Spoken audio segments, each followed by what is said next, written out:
tu as utilisé les mots Sikerei, caméra, Amal Lebon. Du coup, on rentre sur le vif, sur vraiment l'idée du projet autour duquel tourne beaucoup la BD, c'est Mentawai Storyteller. Est-ce que tu peux nous parler du projet, de ce que souhaitaient les Mentawai par rapport à ça, et ce que tu as porté en fait avec eux surtout. C'est le cœur de la BD, quoi. Certainement.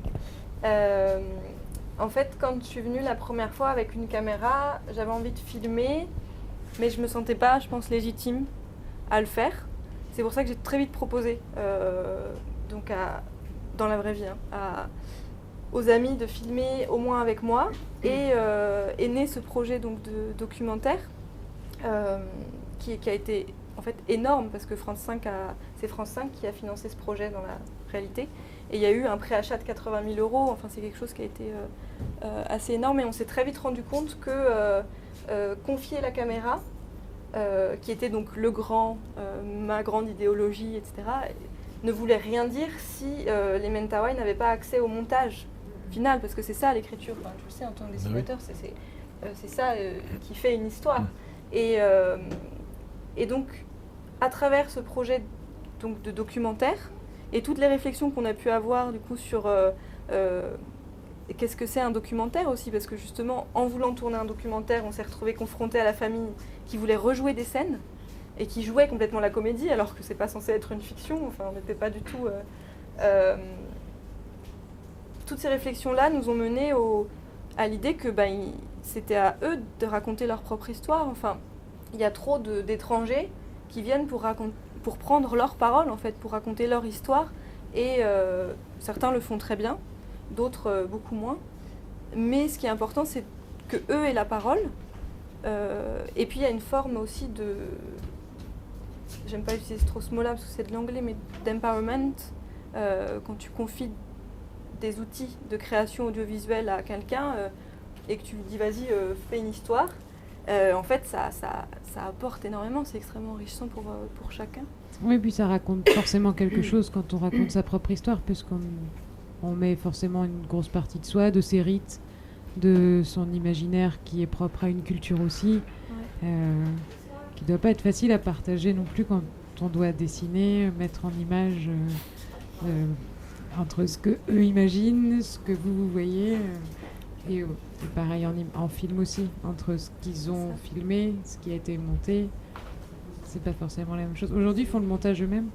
Aujourd'hui, ils font le montage eux-mêmes, alors on repasse des fois un peu derrière, parce que c'est compliqué, un logiciel de montage. Déjà, c'est compliqué un ordinateur, quand on n'a pas grandi avec, clairement. Il y a un ordinateur de montage, mais c'est vrai que si je ne suis pas sur place, ça prend beaucoup plus de temps, parce que, c'est par étapes, c'est un peu lent. Mais aujourd'hui, le projet, c'est vraiment...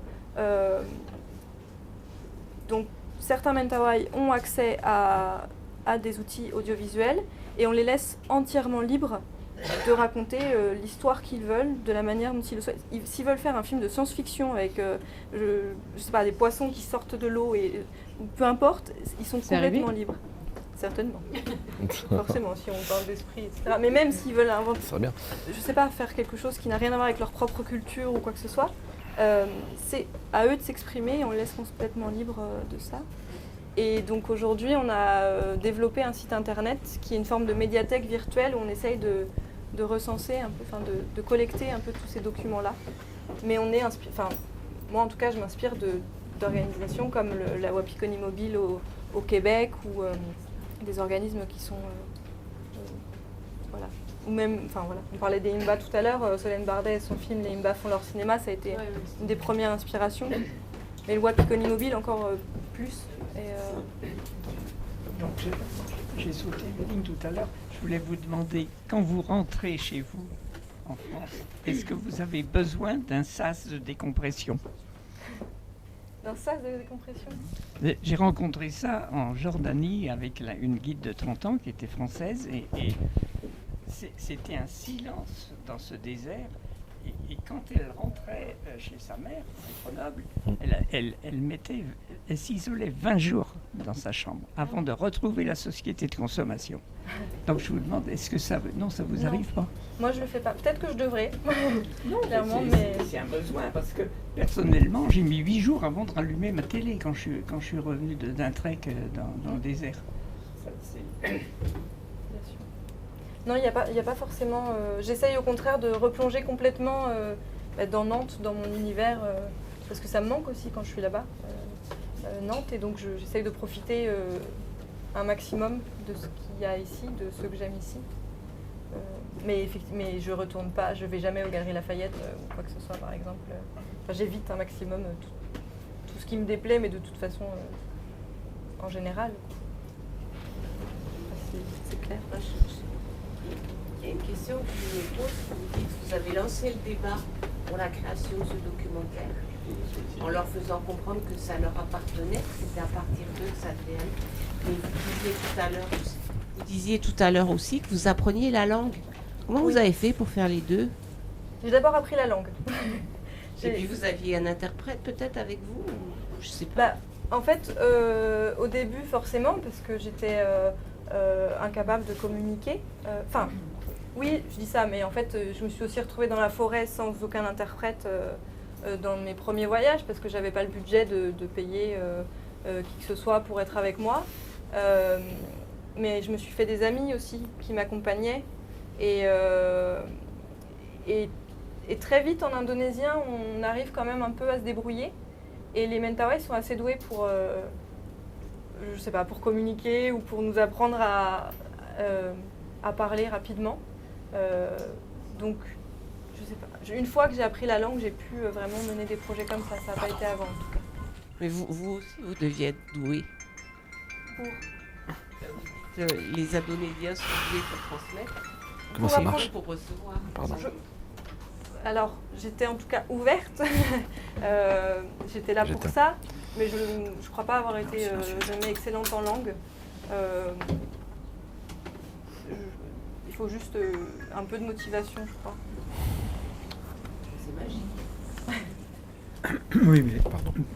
il y a Théo Jarteau aussi qui parle anglais. Ça t'a beaucoup aidé? Oui, bien sûr. Il y a eu des amis qui ont parlé anglais, en fait.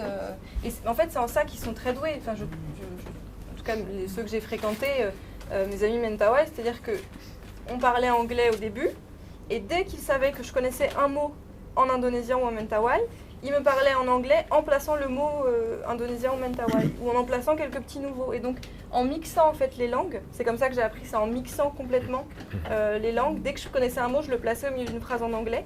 Et aujourd'hui, je fais ça en Mentawai. Dès que je connais pas un mot, je place un mot indonésien, ce qui me permet de quand même pratiquer le Mentawai, sinon ce serait compliqué. Et je pense que c'est en ça que Théo Jarteau et les autres ont été extrêmement doués. Mais Théo Jarteau a été un ami extrêmement précieux Oui. depuis le début.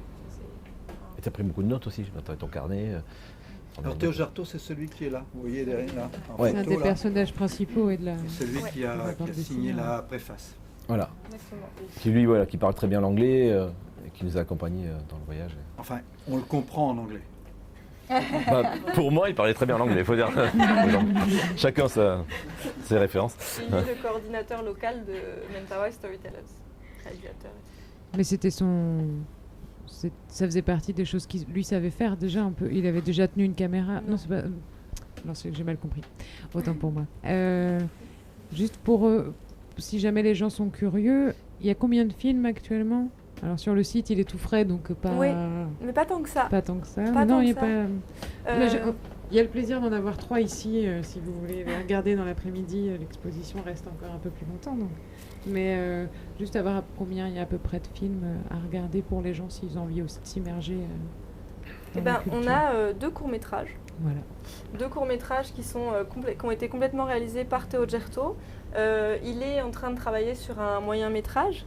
Il y a d'autres personnes qui travaillent sur des courts, mais ils sont toujours en phase d'accompagnement.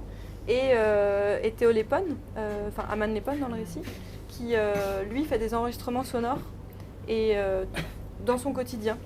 Donc là, pour le coup, c'est une ethnographie assez extraordinaire, où il enregistre autant des cérémonies que des touristes hollandaises en train de chanter. et des Ah bah, singes du à Habat. l'aube. Et les enregistrements sonores sont disponibles sur le site aussi, on peut les entendre? Alors, oui, il y en a 2 sur le site et j'en ai 155 en fait, j'ai la description de chaque enregistrement et il faut encore que je fasse le travail de traduire vers le français parce que c'est dans un mélange de mentawai et indonésien. Donc j'ai tout noté, c'est prêt. C'est juste que je dois encore faire la traduction et donc si vous voulez aller régulièrement sur le site, normalement dans les jours qui viennent, les semaines qui viennent, ça va être régulièrement approvisionné. On a 150 enregistrements là ici et puis Théo Lépone continue d'enregistrer là-bas. On a quelques autres jeunes aussi qui se lancent et il y a quelques sons ici. Et voilà, en attendant, vous l'exposition. pouvez en écouter quelques-uns ici avec Il y en a le une casque. quinzaine, je crois. Ouais, je crois que tu m'en as donné pas mal. Hein. Ouais, ça doit être 15 ou 20 même. Ouais, avec le descriptif, etc. Il y a tout. Il y a encore une semaine Ouais. pour explorer tout ça. Une bonne semaine, voire Ouais. plus si. Si affinité. Si affinité, Si affinité. ça marche. Avec le mentawai. Comment on passe du projet Mentawai Storyteller à Mentawai aux éditions Futuropolis? Est-ce qu'il y avait déjà une idée de prolonger, de raconter le cheminement humain, ou est-ce qu'il y a eu des circonstances qui ont amené à se dire une BD, ce serait peut-être pas mal? Je pense que c'est justement pendant le tournage du documentaire que j'avais qu'une envie, c'était raconter les coulisses en fait. Et c'est vrai que le média bande dessinée me paraissait, j'y connaissais encore rien du tout en bande dessinée, mais me paraissait super parce qu'il y avait le côté image donc, qui fait aussi lien avec les mentawai, parce qu'un roman par exemple, clairement les mentawai n'en auraient pas du tout profité. Et voilà une manière de pouvoir écrire pour raconter, mais avec l'image, et puis une bande dessinée c'est quand même extraordinaire. Donc je pense que ça a été une envie de transmettre toutes ces réflexions-là qui sont nées pendant le tournage et la bande dessinée, et j'en avais parlé donc, en premier à Théo Jarto. Il m'avait dit « Ah, quelle bonne idée !» Voilà. Donc après, j'étais longtemps en contact avec Emmanuel Lepage, qui m'a donné le mail de Claude. Et j'ai d'abord rencontré Claude, puis Jean-Denis, pour ce projet. Mais quel était l'objectif? Tu voulais faire un making-of? Tu voulais que l'album soit autonome, même si les gens ne vont pas aller plus loin que l'album et ne vont pas aller sur le site Mentawai? Enfin, Ouais. quel était ton objectif en imaginant, en composant cet album? Ou même à 3, parce que Oui. qu'au final c'est vraiment à 3. Oui, c'est à 3 qu'on a travaillé, on a voyagé. Vraiment à 3 que Il y a vous l'avez Claude pensé, parce Gendreau que qui est même là. Claude a mis aussi son... Enfin, il est allé là-bas, donc... Oui, oui. J'ai mis mon grain de sel d'éditeur, comme tout. Oui, il a Claude Gendreau, éditeur du coup. voilà, qui est venu, qui faisait partie du voyage. Et qu'est-ce que vous voulez que je vous raconte? Là, comment tu nous as fait nous rencontrer en fait Voilà, d'abord, ça a commencé avec Emmanuel, en effet. Oui, Emmanuel Lepage, dont je suis par ailleurs l'éditeur aussi. Pas simplement l'éditeur de Jean-Denis, depuis des années. Mais Emmanuel, moi je le connais de... Pardon? Emmanuel Lepage pour... Alors Emmanuel Lepage, c'est l'auteur de Muchacho, l'auteur dernièrement de Armen, pour ceux qui ont vu, de l'île, de Voyage aux îles de la Désolation. Il a fait donc ce sont des documentaires, beaucoup. Aussi, oui. Il n'a pas fait que des documentaires, donc Muchacho, j'en ai parlé, c'est une fiction. Et dernièrement, chez un autre éditeur, il a publié Les Voyages d'Ulysse, qui est une fiction aussi, avec Sophie Michel au scénario. Donc c'est un auteur aujourd'hui. Enfin, je ne veux pas parler d'Emmanuel Lepage, alors que ici avec Jean-Denis et Tani. Bon, Emmanuel, c'est quelqu'un que je connais depuis plus de 20 ans maintenant, dont je suis l'éditeur depuis plus de 20 ans. Au départ chez Dupuis, maintenant chez Futuropolis. Et puis voilà, donc il a rencontré Tani. Visiblement, Tani lui a plu. Et surtout son projet, il m'en a parlé. C'est ça. Il m'en a parlé et puis nous sommes rencontrés avec Tani. Voilà, il m'a beaucoup parlé du scénario. Et je lui ai fait rencontrer Jean-Denis, parce que je pensais à Jean-Denis qui avait auparavant écrit et dessiné Au bout du fleuve, un livre qui se passe au Groenland. Voilà. Non, c'est Plus bas. en Afrique. Et puis, je pensais que Jean-Denis pouvait très très bien s'entendre avec cette jeune fille là, avec cette jeune femme, sur un projet comme ça. Et ça n'a pas manqué à la lecture du scénario. Il m'a tout de suite appelé en disant oui, ça me plaît, à condition que Futuro me paye le voyage. Ce qui n'est jamais arrivé dans la bande dessinée, on dit ça, j'ai toujours plaisanté, mais il jamais. se trouve que j'ai dit oui. Bon, après, ils m'ont pas payé l'album, donc. Donc voilà, c'est comme ça que ça s'est passé. Et peut-être un peu comme ça, manière de me provoquer. Tani et Jean-Denis m'ont dit tu viens avec nous. Et ils n'ont pas eu de chance, j'ai dit oui aussi.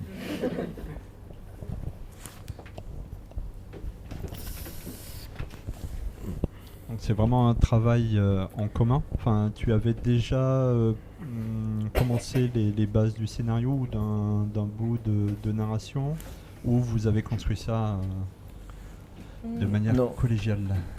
J'avais écrit un synopsis à ma rencontre avec Claude, j'avais fait un beau dossier, très classique.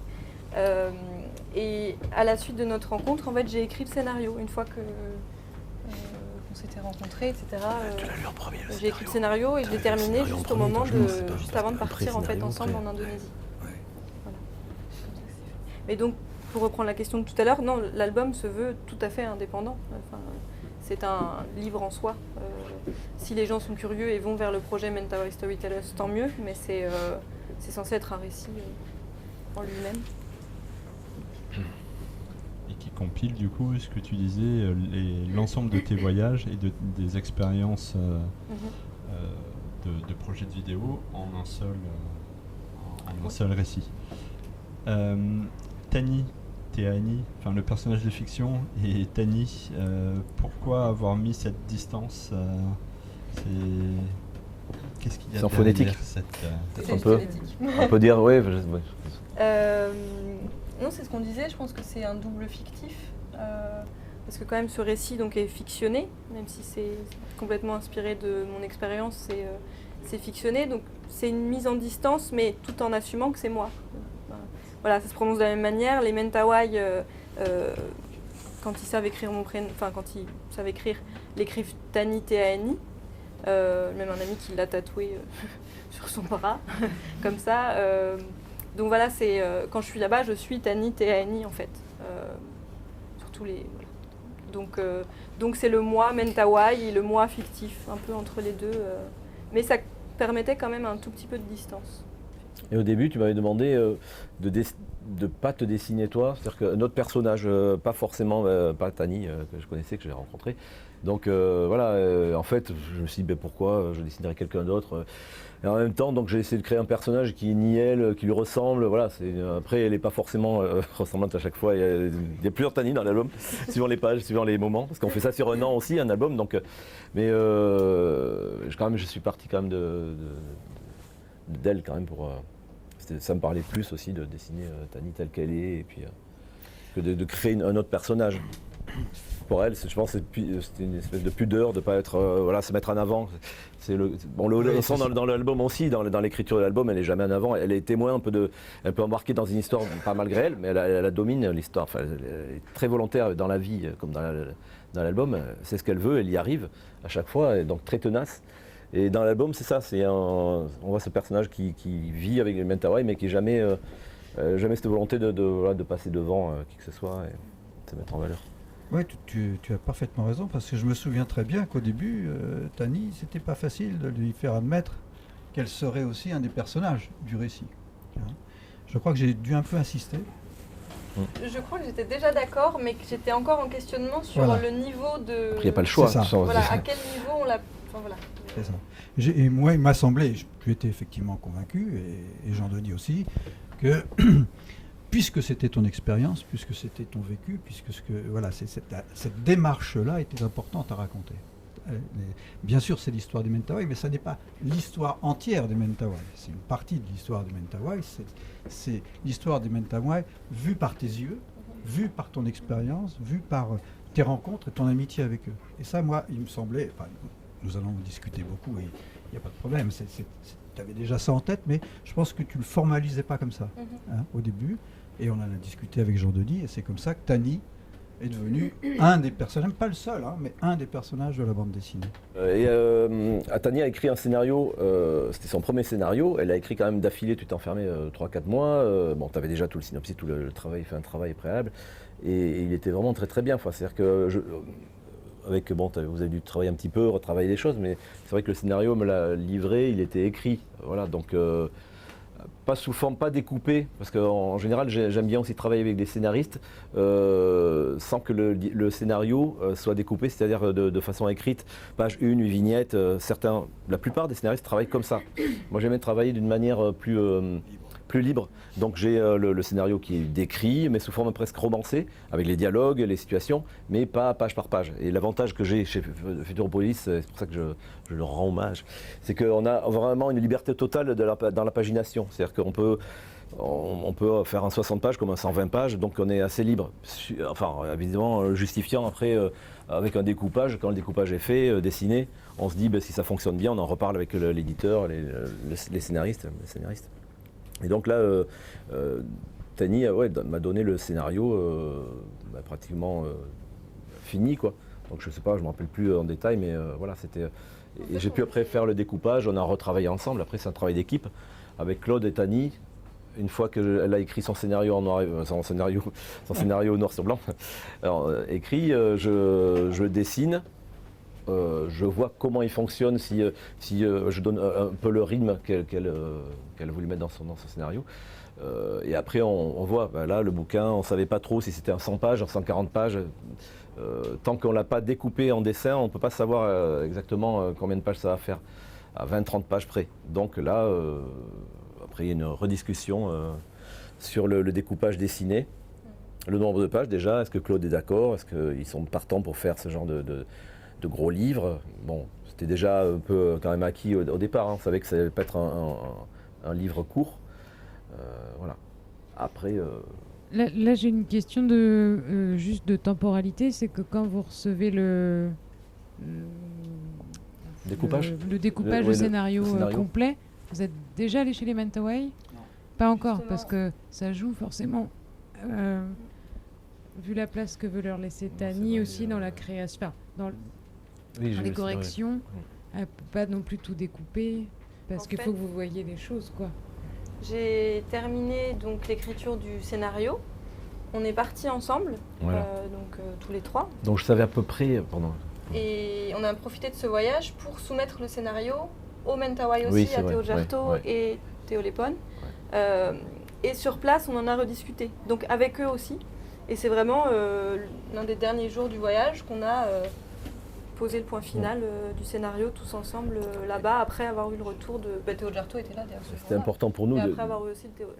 Très important d'être là-bas après avoir eu le scénario, c'est-à-dire qu'il fallait optimiser le temps qu'on avait, qui n'était pas très long, hein. Donc entre tous les personnages existants, donc c'est tous les amis de Tani qu'il fallait dessiner, les endroits qui étaient dans l'album, dans le découpage, dans le scénario, donc il fallait les photographier, les dessiner déjà au préalable pour avancer aussi en rentrant. Donc tout ça c'était Moi, bien calculé. j'ai une image extrêmement forte, et puis toi aussi, je pense, c'est de voir Tani avec le scénario traduire page par page, ligne par ligne, ce scénario à Théo Jarto que vous voyez là et à Théo Lepone. Et ça, pour moi, ça a été absolument extraordinaire de cette relation qu'elle a eue avec ces deux-là, hein, avec Théo Jarto et Théo Lepone, qui sont donc les deux autres personnages du livre.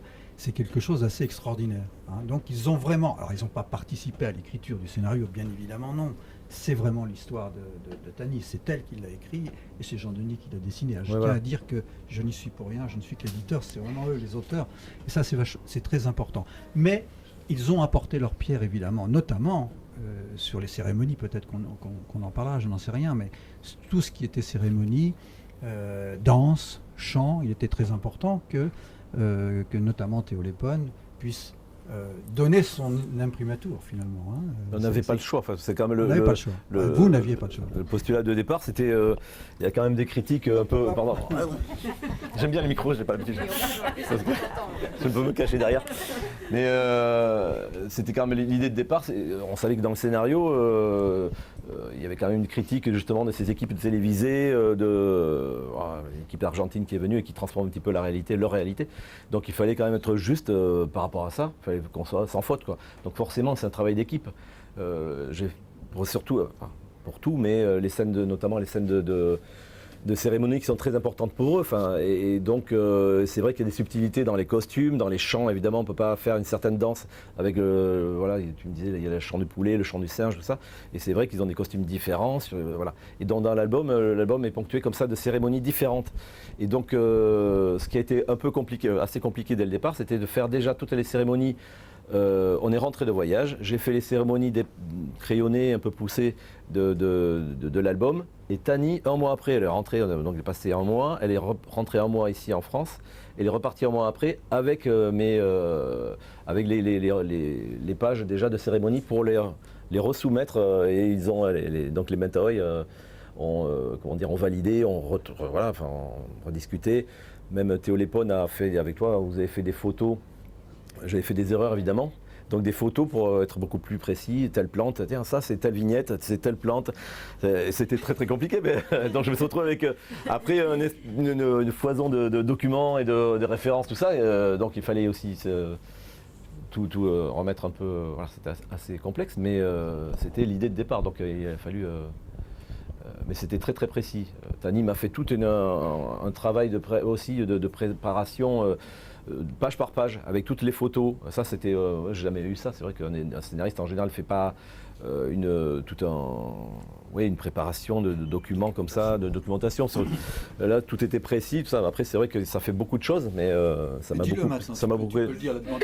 Tu peux dire que les boules. Mais justement, non, parfois c'était ça parce que je faisais des erreurs aussi. Après, il y a aussi une question de rapidité. Faire un livre, on ne peut pas passer 5 ans à faire un livre, donc il fallait aller assez rapidement, le faire vite et bien, donc sans erreur. Et donc forcément, il y a des va-et-vient, il y a eu pas mal d'erreurs que j'ai fait parce que je voulais aller vite, donc des fautes d'inattention, enfin voilà, des oublis. Donc après, voilà. Sur les originaux, là c'est des repros, mais sur les originaux. En général, j'essaie d'avoir des originaux propres, c'est des grands formats comme ça à l'encre. Et c'est vrai que si on revoit les originaux, il y a beaucoup de vignettes qui sont découpées et que j'ai changé, j'ai collé des vignettes. Et voilà. Mais bon, c'est comme ça. C'était passionnant, quoi. D'habitude, le dessinateur réinterprète la réalité avec sa propre technique, voilà. Il fait parfois des raccourcis, ou il y a des libertés. Il prend des libertés. Là, tu n'avais pas le choix, en fait. Et voilà, j'ai pas le choix. Là... Et, je râlais quand même chez moi de temps en temps, mais pas contre Tani, je râlais contre le monde entier. Mais et je vais me dire pourquoi je me suis. Non, mais après voilà, je savais très bien que c'était l'idée de départ. On était tous d'accord. Il faut vraiment faire ça. C'est comme ça. Voilà, donc. Mais bon, voilà, c'est bien sorti. Le résultat est magnifique. Et non seulement juste, mais magnifique. On est d'accord, c'est un très bel album. Mais pour aller un tout petit peu en arrière, toi, Jean-Denis, tu étais déjà sensibilisé alors au voyage, ça on le sait, il y a, avec des albums sur l'Afrique, avec des albums où on va aller un petit peu partout, mais spécifiquement sur l'Indonésie, tout ça, il y avait déjà une... Non, j'étais jamais allé en Indonésie, j'étais allé en Malaisie. Et qui était assez proche parce que j'ai fait 2 albums avec Stéphane Piaczek avant ça, Tsunami et Le Maître des Crocodiles. Et Piaczek, lui, justement, Stéphane connaît très bien l'Indonésie, une partie de l'Indonésie, le nord de Sumatra, et qui est pas très loin de là où on était, mais sur des fictions qui partaient aussi de réalité, mais bon, c'était des fictions. Donc voilà, mais j'avais dessiné l'Indonésie par le biais de ce que je sais un petit peu de la Malaisie, mais bon, j'ai un peu et des photos aussi par document, mais sans y être allé. Alors que bon, c'est vrai qu'en général, quand je fais des albums sur l'Afrique, c'est des endroits que j'aime bien, évidemment, forcément vivre voir les endroits que je vais dessiner pour plus de réalisme, et par souci de réalisme, oui, et de justesse. Donc là, on était en plein dedans. Je pense que j'ai jamais fait aussi. Je m'étais aussi immergé dans un projet que celui-là.